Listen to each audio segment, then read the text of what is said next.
हा आम्ही पेंडा गुरांच्या वाड्यात भरून ठेवणार. ही पेंडा आपण पावसाळी गुरांसाठी वापरायचा असतो. हे गुरांचं खाद्य असतं. हे आता ही अगोदरची कामं असतात. ही पेंडा भरणं, लाकडं भरणं, साफ करणं, मळी साफ करणं, हे सगळ्या ही कामं असतात. त्यामुळे हा पेंडा आम्ही आपला भरून ठेवतोय गुरांसाठी. मग ते पाऊस पडला की गुरं हे खातात. गुरांसाठी ठेवावा लागतो. असा हा पेंडा घेऊन जातो. आता कोणता आला का इथं आमच्याकडे मेटेर बघणार ना मला तात्याने बसवलं की बघा मला मायने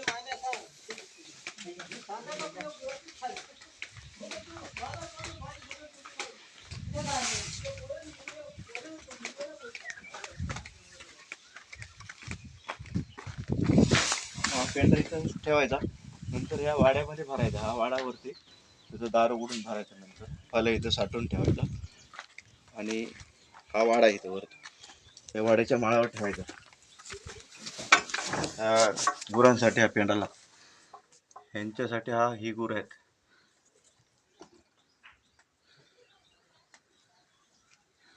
हा पेंडा वरती ह्याच्या माळ्यावर भरून ठेवायचा वरती. मग तो पावसाळ्यात त्यांना वापरायचा असतो. काढून घालून वापरायचा असतो. त्या गाईचं एक छोटं वासरू आहे. ही गाय आता आमची नुकतीच वेळेली.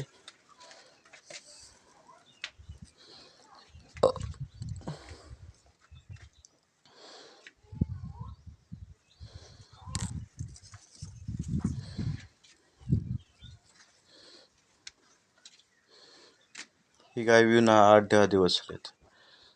आणि तिचं एक छोटंसं वासरू आहे. तिकडे ठेवलं आम्ही.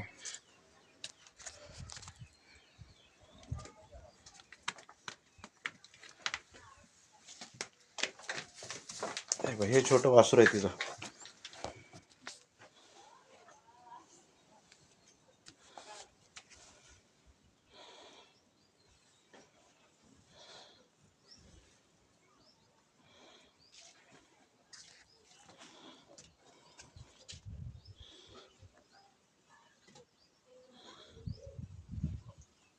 तो बैल आहे एक. ही गाईचं हे वासरू आहे.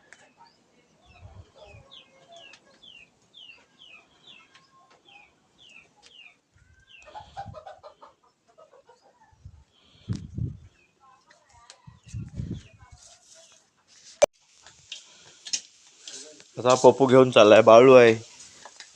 हे वरनं पेंडा खाली बाबा टाकतात खाली. तो पेंडा टाकायचा. मग आपण तो नेऊन भरायचा असतो.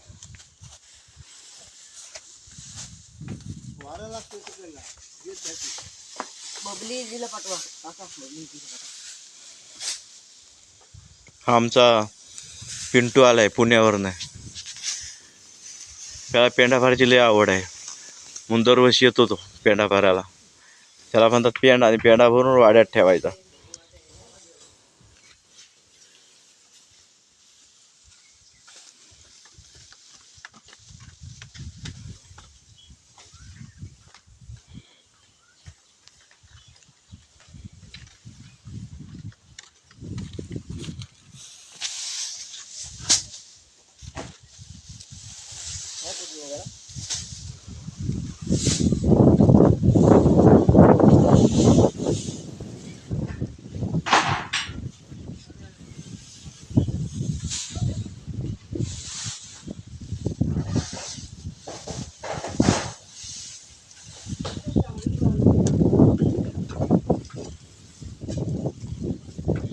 अशी पेंड्या भरायला माणसं लागतात, मग पटापटा पटापटा होऊन जातो आणि मग तिथं नेऊन साठवायचा, मग तो भरायचा.